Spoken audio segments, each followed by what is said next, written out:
Joy at last to know there is no happiness in the world. A talk on the first three noble truths. By Ajahn Brahmavamso. This is an edited version of a talk given during the 1999 Rains retreat at Bodhinyana Buddhist Monastery, near Perth, Western Australia. Namo tassa bhagavato arahato sammasambuddhassa. This evening I want to talk about the Four Noble Truths: suffering, its cause, its ending and the path leading to its ending. Towards the end of any retreat, whether it is a 3-month rainy season retreat or a shorter one, it's worthwhile to bring the meditator's attention to the core teaching of the Lord Buddha. Bringing the attention to this marvelous and profound teaching might be sufficient to take the meditator just that one step into full awareness, full knowledge, and full realization of the Dhamma. Thereby you might see what the Lord Buddha saw under the Bodhi tree. This will qualify you to enter the stream and to make the transition to the noble person, Arya-Pugala, that is, seeing this very profound and powerful teaching of the Four Noble Truths. Obviously, it's important to first know those Four Noble Truths theoretically, and each one of you here has that theoretical knowledge. I am going to try to build upon and deepen that knowledge in this talk. Joy at last?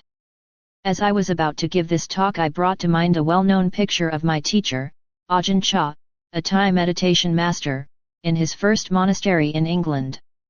In this picture, he has his arms raised above his head in imitation of a statue from another monastery. Beneath this statue it says, "Joy at last to know there is no happiness in the world." I'm going to start from there because so often in our practice and in our lives we are seeking for happiness in the world. We seek for happiness in so many areas and in so many ways. Always seeking in the wrong place. Eventually we realize that not finding happiness in these places doesn't mean there is something wrong with us. It doesn't mean we are incompetent or hopeless. Insight will show us that there is no way anyone can find happiness in the place we were looking.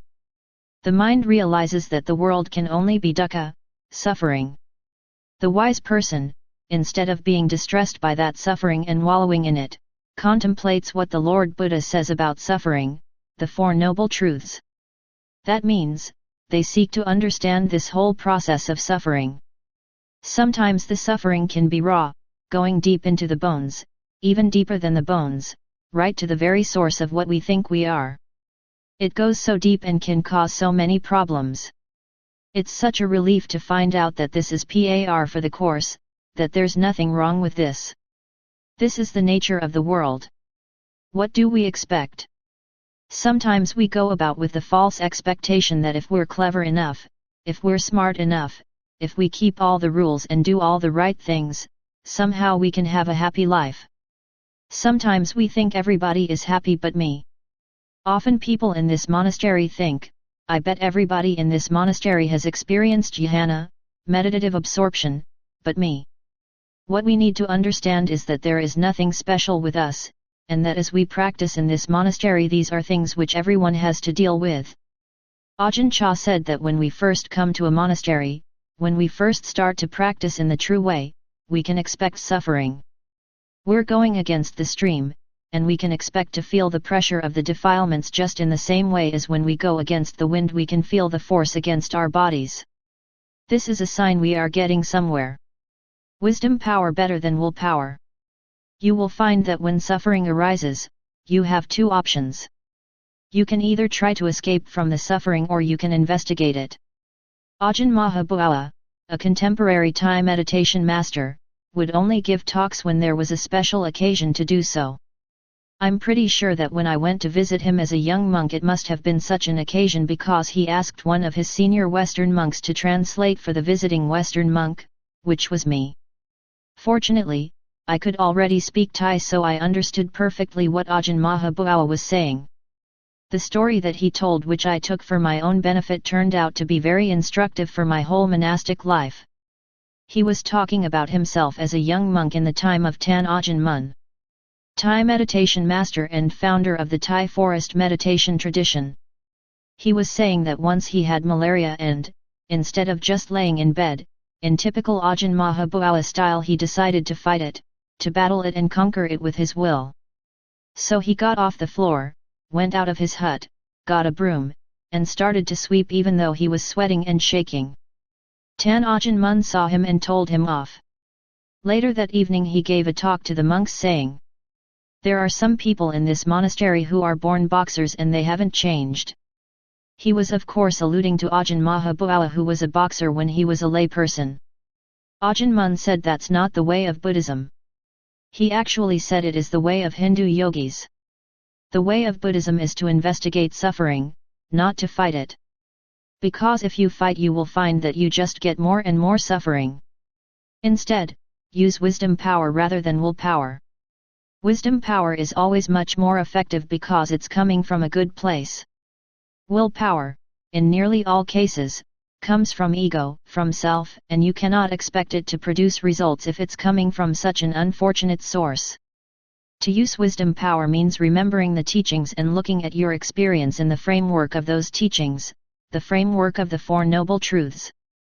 The Lord Buddha taught that birth is suffering, old age, sickness, and death are suffering. And all that goes in between is also suffering. In brief, life is suffering. So when suffering comes as disappointment, as frustration, as loneliness, or depression, or as wondering what you are supposed to be doing, you are seeing here a basic truth of nature which every human being, whether in a monastery or outside, must come across from time to time in their lives. There are times when you don't know what to do because the suffering is so bad. As Ajahn Chah used to say, you cannot go forward, you cannot go back, you cannot stand still, you don't know what to do. This is a beautiful time. It is the time you can really understand what the Lord Buddha was talking about the suffering of life. The thing to do when suffering arises is to investigate. To investigate means to watch and to observe in silence. You have to watch without interfering, without getting involved, because if you get involved you are not watching fully. It requires courage and strength to stand your ground and just watch. One of the things you will see is that suffering passes, and it always passes into happiness. This is the play of samsara, the perpetual wandering from life to life, the play of night and day, the play of warmth and cold. It is the basic duality of experience. There is no escape from that in this realm or in any other realm. It will always follow you around, this duality of experience. The Lord Buddha said that getting what you don't want is suffering and not getting what you do want is also suffering. I often ask myself, just what do I want? I use that as a mantra as I walk along the meditation path, or as I sit if my mind is restless. What do I want? I've been in this world long enough now, 48 years, and I have experienced much of this world. I wasn't born in a monastery, and from all that I have experienced and seen, from all that I have known, I know there is not a corner of this world where I can find happiness. By its very nature, sensory experience is going to be disappointing, and I know that if I ask for something the world can never give me, I will suffer. When I crave for something I cannot reach, I know I am just torturing myself more than necessary. Putting makeup on the mirror. Instead of craving for something else, you learn to be content with what you have. When you talk about contentment, you are talking about the third noble truth. The third noble truth is letting go of craving. Contentment is the letting go of wanting something else. It is learning to be at peace with what you have. This is where in this struggle, and it is always a struggle, you can be at peace. How can you be content when everything is going wrong? How can you be content when the body is on fire with pain? How can you be at peace and content when the mind is going crazy with so many thoughts?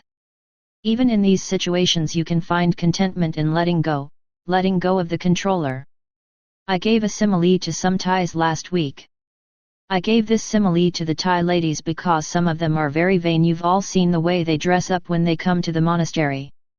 I told them it's just like when one sees oneself in the mirror, and sees this ugly person, but instead of actually doing something with one's face, one puts makeup on the mirror. One tries to make the mirror look good. Of course, it's a complete waste of time.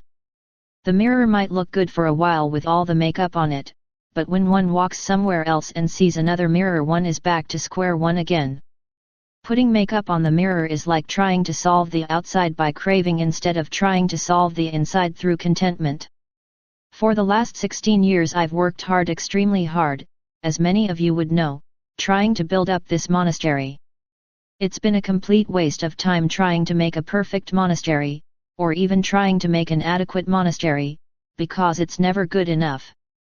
The way that craving works, the second noble truth, is to delude you into thinking that if you just try and do a little bit more, if you just strive harder, work harder for just one more day, then everything will be okay.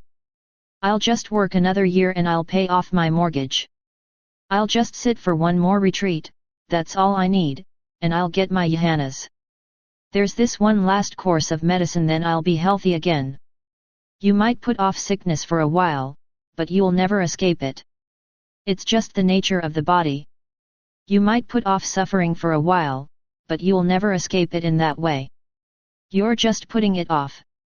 The happiness and suffering of the senses are just contrast, that's all. It is the nature of a human being to get suffering and happiness in roughly equal proportions. If we're suffering now, it's because of some happiness that we had before and lost. Happiness is no more than the end of suffering, just as suffering is no more than the end of happiness. We go around in this cycle throughout our lives. This existential fact is why the Lord Buddha says in the First Noble Truth that the 5 aggregates, khandhas, that make up a human being are suffering. By their very nature they are suffering. So, if anyone comes for an interview with me and says she is having a terrible time, often I want to say, of course, what's wrong with that? Ajahn Chah used to say it's like someone who goes into the army to become a soldier, and then goes on to complain about being shot at and being wounded. What do you expect when you join the army? That's what happens. What do you expect when you become a human being? It's suffering. Sometimes in the world, people run away from suffering, they hide from it. You ask them how they are and they say, I'm doing fine today, even though they are going through divorces, psychotherapy, chemotherapy, or the like. They keep on saying they are fine because that is what we are supposed to say in this world. That's what's expected of us.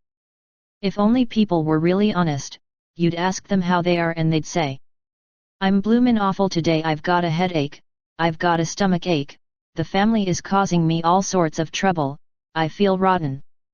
If most people were honest, that's what they would say. If they really knew what was going on, that's what they would say. There's nothing wrong with recognizing the suffering of existence. It's being honest and having the courage to face up to the truth. How many people do you know who are happy, really content? Not just people who say they are happy, but people who really are happy. The only people I have ever seen in my 48 years of life who are happy are the enlightened ones, arahants, whom I have had the good fortune to meet. Other than that, nobody. When you understand this, you understand the first noble truth, that the very nature of life is suffering, and you understand it in the very deepest of senses. We have this world of the 5 senses. When we analyze it in the way the Lord Buddha asked us to, we use wisdom to ask, well, what is this world anyway? This world is made up of sight, sound, taste, touch, smell, and mind. When we analyze it in that way, we can see that what we see, hear, taste, and touch by their very nature are part of the duality of happiness and suffering. Even the food we get here, which is so wonderful, after a while it's not good enough. If we had rotten food here as I had in my first years of being a monk, after a while we would get to like it. It's just contrast, that's all. The happiness and suffering of the senses are just contrast. I've known people who went to great restaurants, and because the food wasn't quite up to the standard it was the week before, they got upset and complained. Whereas other people would be glad just to get anything to eat because they hadn't eaten for days. With the same food, why is it that some people find it joyful and others find it full of suffering? Just contrast, that's all. Whatever you take to be happiness in the world is all of the same nature. Take sexual happiness. Most of that is just the excitement of wanting beforehand. When that happiness is reached, it becomes exhausted in no time. Sexual desire is basically a hunger, a thirst, a state of separation from what you want, and you take that to be happiness. What the Buddha said is suffering, you take to be happiness. It's craving you take to be happiness. But actually, the craving, the thirst, the stressing out to try and reach something that is always beyond your grasp, is suffering. Wanting is suffering. The trying to achieve what you want, the manipulating, the thinking, the planning, that's all suffering.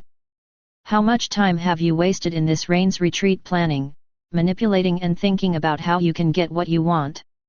How much more freedom would you have if you had no wants at all and didn't need to plan? When all the manipulation or craving is abandoned, can you understand the peace and contentment that will come then? Pulling out the thorn. Often, when there is great pain in the body, or when there is great disturbance in the mind, a skillful meditator can just say stop. They can let go in a moment and stop fighting, stop craving, stop trying to control. But when you experience great pain, you may think you are going crazy and fight even more. Ask yourself, what's wrong with being in great pain or being greatly disappointed? The answer is, nothing is wrong. Such things are a natural part of life. They are unavoidable. So, let go of the controller. When you let go of the controller and stop craving, a strange thing happens. The madness stops and the pain disappears. I had that happen to me with great pain once. Every monastic has to come across this sooner or later. Some just want to run away, but they know they can't. It's a case of wanting to go forward, but you can't go forward, wanting to go backwards, but you can't go backwards, wanting to stay still, but you can't stay still. You don't know what to do. You can't go forward, you can't go back, you can't stay still. This is where you let go. When you do let go, you find out that half of the suffering was the fighting. The Lord Buddha said there are two thorns which cause suffering in a human being, CSN 36,6. The first thorn is the thorn of the five senses, which is physical suffering. The second thorn is the mental thorn. There's the thorn of having sickness, having pain, and having to hear, see, taste, smell, and touch unpleasant things. Then there is the proliferation which goes around that, which is mental pain. It's very important here to notice the physical pain, seeing what you don't want to see, hearing what you don't want to hear, and doing what you don't want to do. And it's important to recognize there's not much you can do about that. For example, when I was a young monk, I thought if I ever became an abbot, it would be fine because I could always do what I wanted to do. I could give all the orders, and I'd only give the orders I wanted to. Ironically, I found out that the more authority I had, the more of a prison I was in. I couldn't just do what I wanted.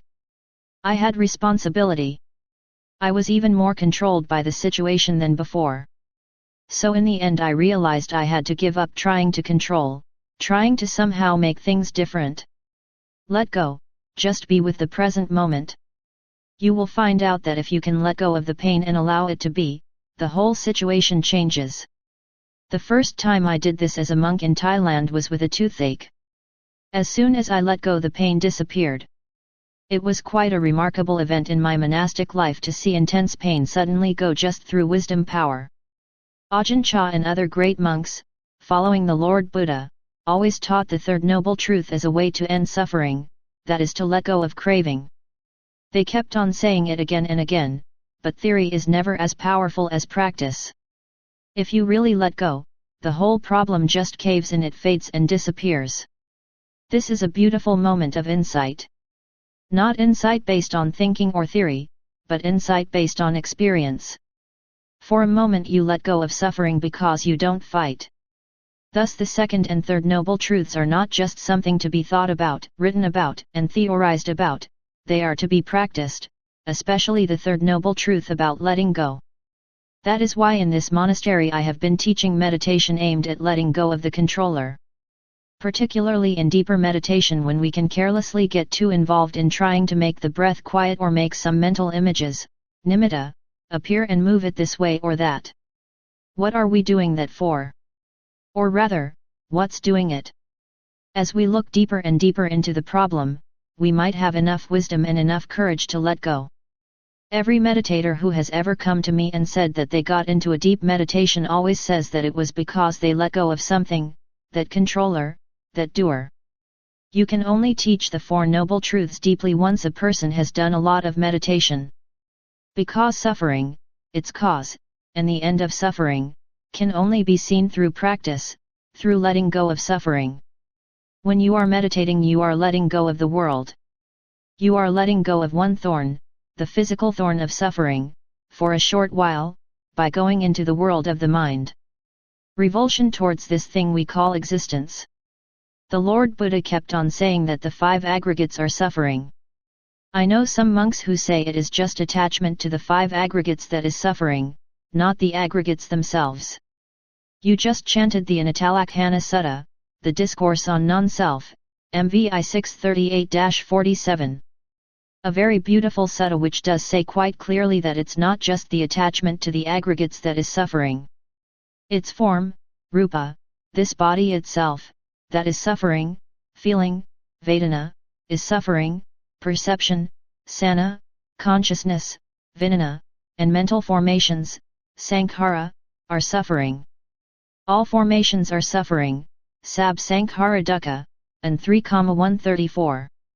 If you see this, you get revulsion, nibbida, to these aggregates.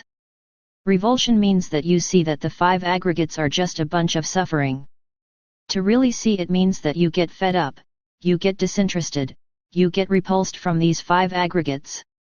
Not just from one of them but from all five, especially the mental aggregates. Why do you always want to go out into the world and get more feeling, more sensations, and more experience? Let's go out and see a movie and get more experience. Let's go out and get a wife, get a husband, and have children. You haven't lived until you've had kids, so people say. That's stupid. That's just getting more feeling to be worried about, to be concerned about, and to torture yourself with. The whole point of the practice of Buddhism as expressed in the Third Noble Truth is to try and let go of feeling, to try and let go of perception. To try and calm mental formations and to try and eliminate consciousness, to bring it all to an end. Sometimes I get into trouble when I say that consciousness is suffering. I like to use the metaphor for consciousness of a television screen. When you really investigate it, you see that this is not one television set with 6 different programs on it, i.e. sight, hearing, smell, taste, touch, and mental phenomena.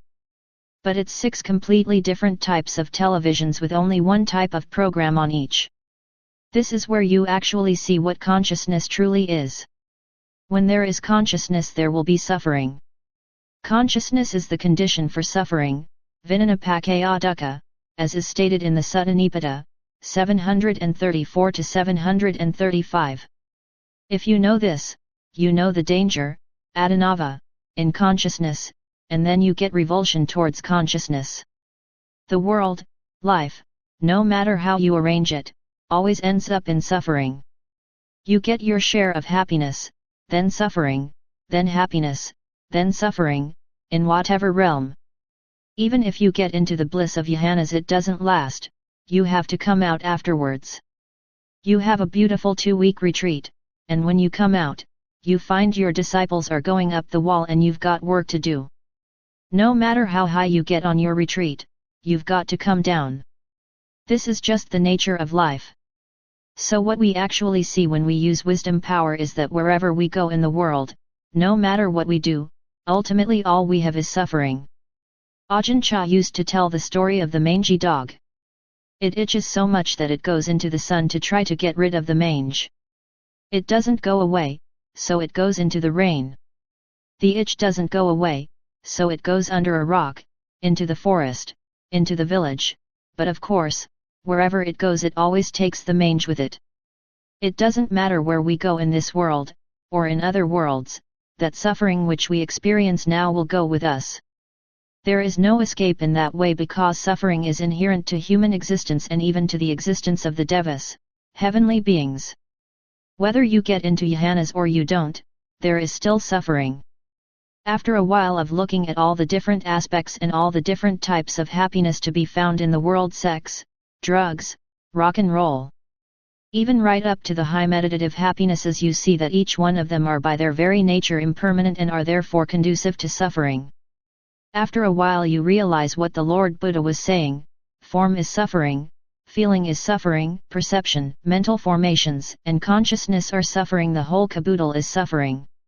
When you truly see suffering, and that wherever you go suffering will be with you, then you get revulsion towards this thing we call existence. You find that whether it's in the Deva realms or in the hell realms or in the human realm, it's just like the dog going to different places to get rid of the itch. It's just that some realms hurt more than others, but all realms hurt. When the jhana realms fall apart, there comes the hurt and pain. The higher the happiness you have, the more suffering there is when that happiness disappears. It's like people in the world: the more they love someone, the more they suffer when that person dies. The more you love your existence in the great jhana realms, in the higher Deva realms, Brahmaloka, the more suffering there is when that existence collapses and disappears. This is the nature of experience. After a while you realize that the whole purpose of the Buddha's teaching is to end suffering through the ending of birth, to find the cause for birth and to eliminate that cause. Why would you crave for suffering? As to this particular life you have now, you're stuck with it. If you try to end it prematurely, you just get another life, and you have to go through the whole thing all over again. That's not the way to end life, through suicide. You end life through cutting off craving, cutting off the cause. If you investigate things according to dependent origination, paticca samuppada, you will see how rebirth occurs and what this process is that makes you go into another life in the future. You are already fueling that process now from the delusion of a self and from the delusion that there is some happiness somewhere in the world. You crave based on the lie that somewhere, some place, there can be happiness, there can be fulfillment, there can be what you really want. What you are really looking for in the world, it's over there somewhere, so you think. For that reason you crave. If you knew there is no happiness in the world, no place, nowhere, why would you crave? All sorts of craving would be taken away. If you really saw that all formations are suffering, if you could actually understand and accept this fully, that would be the end of craving. Why would you crave for dukkha? You only crave for what you assume to be happiness. This happiness has been burning you for lifetime, after lifetime, after lifetime. When I ask myself what I really want, I always get the same answer. What I really want is more dukkha. Stupid monk, shut up. Seeing that you are looking and searching for more dukkha, is a good way to end wanting. You actually see that the illusion, avijja, is that you think you are going to get happiness. Again, if you see with clear understanding that what you really want is suffering, you can give up wanting. What do you want in the world anyway? What do you really want? What you are asking for is just more suffering. Let go. Renunciation leads to peace. When you've been meditating, you find that the most happy times, the times when you've come closest to real happiness, are when you've been content. You find in your life that you can be happy with such a small amount. In fact, the less you have, the happier you can be. That's why the path of renunciation and letting go overcomes craving. It's the path of the third noble truth: renunciation leads to peace. Practice that principle in your life. Every time there is some suffering, that is where you have to renounce. What are you hanging on to anyway? Give up something, let go of something, be content. As soon as you are content, the problem is solved. You don't need to think about it, just be at peace with whatever happens. Who knows, maybe the mob has been hired to come and beat me up tonight. Okay, I can handle that. Whatever happens to you, if you know contentment, then you know the path to freedom from suffering. This is the third noble truth. Don't just think about it, practice it, let go of craving. If ever there is a problem in your meditation or in your life, instead of trying other solutions to overcome suffering, try the third noble truth solution: let go of something, let go of craving. Again, you're craving for something, and that is causing suffering, so abandon it. Find out what you want, what you really want, and you'll know what's causing you to suffer. Give it up. I want to be healthy, give it up. Just be content being sick. Okay. I'm sick. Let's see how sick I can be. That sort of attitude really gets Mara too worried. When you do things like that, the reply comes back, come on, don't be stupid, you'll get even more sick and it will hurt even more. See how sick you can be. That's the sort of contentment which goes in the opposite direction of craving. This is what release is. Don't make any future houses. Blinded by illusion, fettered by craving, we actually take up and create our houses for the future. See DHP 153-154. That creating a house for the future is bhava, literally existence. It's like when we are building huts here in the monastery, we have to build the hut before someone can move into it. We build our next existence in this life through illusion and craving. We are making the kamma, volitional actions, and creating the bhava for the next life. We're just creating a house for the future. That's why you've heard, and it comes straight from the Buddha's teachings, that for people who make great merit there is a heavenly mansion, vimana, already waiting for them in a heavenly realm. For those who are creating bad kamma, the pots of boiling liquid are already being heated up for them, waiting for them to fall down into hell. You are already creating your house for the future. If you really are a homeless one, an anagarika, you should not just sell your existing house in this world, but make sure you are not making any future houses for your fantasies, dreams, and hopes for some sort of happiness at some time in the future. Again, with those dreams and fantasies you're actually creating the conditions, you're building the house, building the state of existence where you'll find rebirth. Don't underestimate the power of the mind to create realms of existence. Mind is the forerunner and mind is the chief. DHP 1-2. Mind is the main thing. The world exists in the mind. The mind can create whole worlds, whole universes, whole states of existence through illusion and craving. The Lord Buddha kept on saying that because you've been fed up, because you've been depressed until you've gone crazy, because this thing has happened to you and because that thing has happened to you, you've cried more tears in all of your existences than the water in all the oceans of the world. SN 15,3. That's a lot of tears you've shed and a lot of crying you've done. When are you going to stop filling up the oceans? When are your bones going to stop filling up the graveyards? When you see the Four Noble Truths, that's when. The Lord Buddha said that once you've seen the Four Noble Truths and seen the inherent suffering of life, you get revulsion coming up, this beautiful, wonderful revulsion, which does not seek for escape outside, but seeks for escape inside instead. You're not like that dog with the mange trying to go somewhere else to get rid of the mange, and you're not like a dog trying to kill itself to get rid of the mange. Instead you're trying to be content with the mange, learning to live with rather than against. You find that when you can be content with the mange disappears. Through craving you've known suffering. From fully seeing suffering you get revulsion. From revulsion comes dispassion, viraga. Dispassion is the fading away of everything, things disappearing, going, ending. It is wonderful when you start to see things disappear, the whole world fading away and vanishing into emptiness. It's marvelous to know things vanishing. I remember as a young man traveling in the south of Mexico to a town called Oaxaca.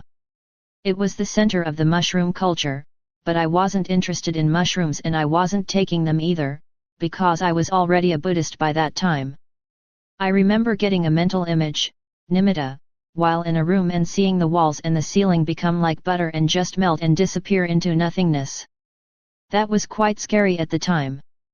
But it was just a sign that I was beginning to understand what perception is all about in allowing things to disappear, fade, and go empty.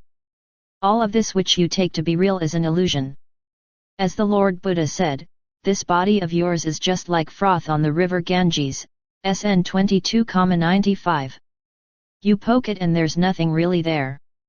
It's not yours, it's just a body. Just blood and bones made up of food. You look at feeling, and it's just like a raindrop hitting a puddle. During my retreat, during one of the rainstorms when I came to the end of my walking path under my veranda, there was heavy rain. There was a puddle there and there was froth on one side and little bubbles coming from the drips in the gutter. I thought to myself that this froth is just like my body, and the little bubbles caused by the drops of water hitting the puddle is all feeling is. Happy feeling, unhappy feeling, in between, pop. And it's gone, another one, and another one, and another one, completely uncertain and beyond my control. You know that sometimes you will feel happy and that sometimes unhappy, and there's nothing you can do about it in this life. It's just nature. The more you give up, the more happiness you have. Joy at last to know there's no happiness in the world. That means there is nothing wrong with you. When you actually understand this, you can let go of this building up of more worlds. When you understand it, then, in meditation, you make the world more and more simple. And how much more simple can you make it than by getting into a deep meditation where there's hardly anything left? Sometimes you can get to the point where there's only the breath left, and that's the only thing left in the whole world. That's pretty neat. Sometimes you can let go of the breath, and you've only got a mental image left, just a beautiful light in the mind. It's not going away and it's completely stable. That's beautiful. That's probably the best bliss you've ever experienced. But go deeper and you get into jhana, which is complete, unchanging, completely satisfying, very simple, and really blissful. It's great to be able to reflect on the jhanas. First jhana is so much less than you had before. You've given up so much. There's hardly anything of existence left, just this small little blip called first jhana. You enter into second jhana, and there's only half a blip left. You're hardly there, and you can hardly say that you exist. You're not doing anything. You're like a rock, stable, still. There's nothing much going on because you've given up so much. There's just this last little vestige of consciousness remaining. You find that's the most blissful experience so far. When you get into third jhana, you've given up even more. You really get into this giving up business. You really get off on it. You really get off on renunciation, nekama. You can't wait to give up more. How much more can I give up? You realize this is the path to liberation from suffering, letting go. You understand why, because deep down there is no one in here. When there is no owner, your possessions are free for anyone to take. When there is no owner, nature can go right ahead and take your happiness and give you suffering, because you know it's going to take your suffering and give you happiness later on. These things don't belong to you. All of our joys and depressions, our wisdom and craziness, don't belong to anybody. It's all just nature. That's all there is. So we can let go and learn to live with it, because we know it's going to change. Every time we get down, we know we're going to get up again soon. Every time we get up, we know we're going to get down again. It's just the nature of us. That's why we can smile when we're down, because we know it's not going to last. That's why we can be peaceful when we're up, because we know that's not going to last either. This is how to deal with suffering and to learn to let go of things, understanding that the more you give up, the more happiness you have. It takes time though. You've got to give yourself time to be able to do these things. You have to be patient. It's a natural process, and each one of you already has enough of a start. You've experienced enough suffering in this world, so don't go looking for happiness in the wrong places, otherwise you will just find more suffering. Don't be like the mangy dog. Just sit down and stay in one place, and watch the suffering just disappear all by itself without you doing anything. The best thing to do when you go through difficulties as a monk, as a nun, or as an anagarika, is just to stay still and not move. Do as the Lord Buddha in the Bayabharava Sutta, Mn 4. If he was walking and fear came, he would carry on walking until the fear left, and only then would he change to another posture. If he was sitting, he wouldn't get up, he would just stay there until the fear subsided. If he was lying or standing, it was the same. Let it be the same when you get any suffering in your life. Don't change your position. What I am talking about here is don't do anything different, just carry on, and I guarantee whatever suffering you experience will just disappear. You'll find that suffering has got nothing to do with how you try and manipulate it. It's got nothing to do with the monastery, with your body, with your health, with your age, or with whatever. That's just what suffering does, it comes and goes all by itself. Whatever you are, whatever you do, it's the nature of suffering, it just comes when it wants to. Uninvited it comes, and it leaves without permission. It will go when it wants to go, not when you want it to go. In fact, the more you want it to go, the longer it will stay. It's perverse like that. Actually, if you invite it in and allow it to stay, it can't stand you any longer and it goes away. That's the nature of suffering. But it's particularly important to know deeply that the 5 aggregates of themselves, even consciousness, are suffering. The less you are conscious of, the more peaceful you are. Jhanas are the highest happinesses you can experience until you let go completely and reach the attainment of cessation, nirasamappati, where there is no consciousness at all. The 5 aggregates just stop for a while. Once those 5 aggregates have stopped and you come out afterwards, you have to know there's no other way that consciousness is suffering. Perception is suffering, feeling is suffering, the body is suffering, mental formations are suffering, birth is suffering, and life is suffering. So when you suffer, it just proves the Buddha was right. Also, you know that the more you can let go, the less suffering you have. That too just proves the Buddha was right again. If you can let go completely, you know the cause of all future suffering is finally overcome. A workman waiting for his wages.